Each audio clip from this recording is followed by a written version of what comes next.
All right, we're at the hello. My name's Bridger Frederick. Before I just hop right into things, I'm a T10 paraplegic. This channel's all about healing spinal cord injury.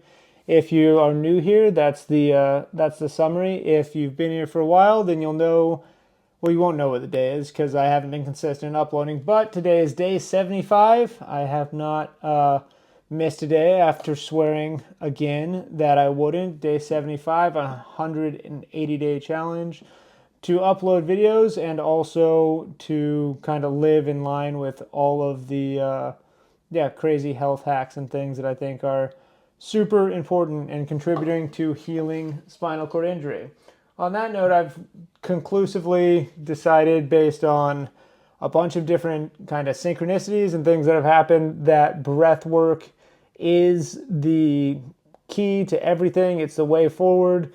I did another breathwork session in the sauna today based on it's called Breathless Expeditions. It was a friend of mine, Hans Egbert, Johannes. He's a Dutch guy I met down in Australia, and it's the most fantastic breathwork session I've ever done. It like rockets me into another universe, and it's the entire session is like basically I don't know this for sure, but what I get from it and what I believe the idea behind it is just learning to love yourself and being a whole person. I can't confirm that's what it's meant to do, but that's certainly what it does for me. And it also basically what I realized more than anything else, or one of the things that I realized today, is that kind of every single moment in life, I mentioned this yesterday, but I'll just reiterate that basically anytime I reached a breaking point on whatever it was, I was using a negative fuel source to kind of push me over that boundary. I was using either fear, just judgment upon myself, calling myself a bitch. You can go further, whatever it was, and using anger oftentimes, pain, whatever it was. When I would reach the absolute end, when I couldn't go anymore and I needed to dig deeper, I would find that extra fuel in anger, fear, pain, something. And what I realized today is that is just a super limited source. It doesn't it, there it I mean it felt pretty unlimited because I had so much fear, anger, pain, and anxiety for most of my life.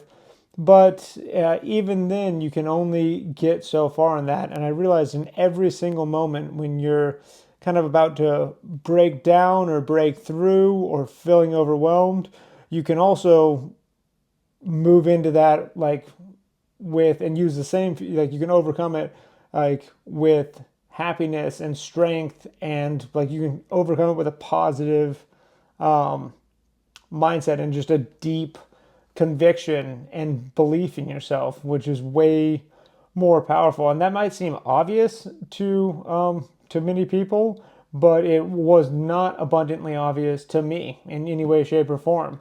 And just at somehow just doing these breathwork sessions, because it does push you to quite, at least inside the sauna. I can't speak to what it does outside the sauna because I have done it just laying on the ground or laying in bed before, but it's been years, and I just reintroduced it, and I've done. And the only times that I've utilized it has been inside the sauna. And it definitely pushes me to my limits. I actually was only able to do, I think, 4 of the rounds actually inside the sauna. It's 5 rounds total, and then the last round I basically shut the sauna off, opened the door, and sat on my wheelchair out in front of the sauna and finished the last round. I think I could have made it farther and done the full thing, but what I've also, in the same kind of going down this same vein, what I've realized is that when you push through things in a negative way, when you don't, like if you push farther than you're, like way beyond what you're capable of, like say, so this happened to me with breath holds, and with learning to free dive. I started to learn to free dive, and then all of a sudden, like the first couple times I went, I was able to push through to like 3 minutes or so, 3.5 minutes or something, like the very first time that I ever went, through sheer just willpower, and then was able to, do some kind of, I don't think they were that difficult, but some kind of difficult drills, and was definitely pushing my limits. And then when I was, just practicing breath holds at home, I was always pushing way past, way past where it was extremely difficult. Like if, 2 minutes was where it started to become really painful and like feeling the panic, I'd hold my breath till 3 minutes or 3 minutes and 15 seconds. And it was actually pushing so far beyond like my natural limit that it was creating like almost stress or fear, and my breath holds were getting worse, and like my desire to free dive was getting less because it was like there was such a stress response. Whereas if I just pushed, 10 seconds or 20 seconds past my limit, then, it would be a more gradual buildup. And the whole idea of free diving and long breath holds, the whole way that you increase the time is by relaxing. And I was like creating this stress response by pushing harder than I should have. I realized that's what I've done with basically everything in my life. And it is one way to, have really quick sprints of progress, but it's not sustainable. And then it's way more frustrating when you hit plateaus.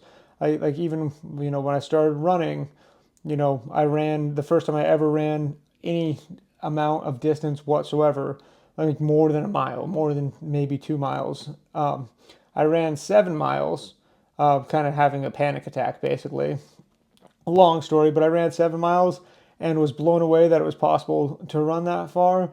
And then immediately just started doing like 8, 9, 10, 12 mile runs, right after that, like until my feet were bleeding. And, um, I guess that's a bad example because that I did get addicted to that and really enjoy that. Where I was trying to say that sometimes going full force into things kind of deters you and creates like a negative response to it. But that's what I've done with other exercising in the past is, not exercised for weeks or months or whatever it was, not had like a good regimen, and then be like, I'm gonna get back into this and design like a 2.5 hour masochistic, just crushing workout, and would get back into it, do 3, 4, 5, 10, 15 days of that or whatever, and then just get completely burnt out.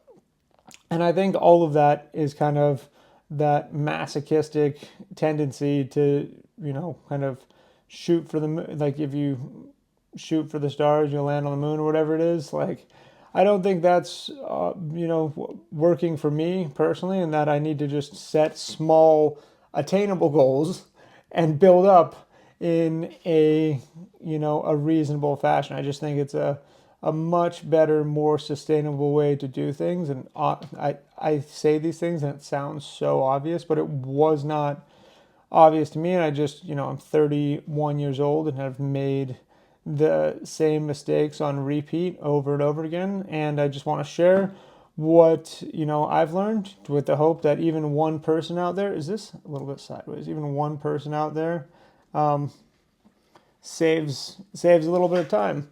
But that's it. That is day number 75. Thank you for being here with me. The videos will get back to being much more interesting, and I'll film not just talking head videos. I've just been really, really busy trying to heal my back, to be honest. I've been just being super regimented with the lower back and doing stretches and sauna. And right now I've got an ice pack on it, and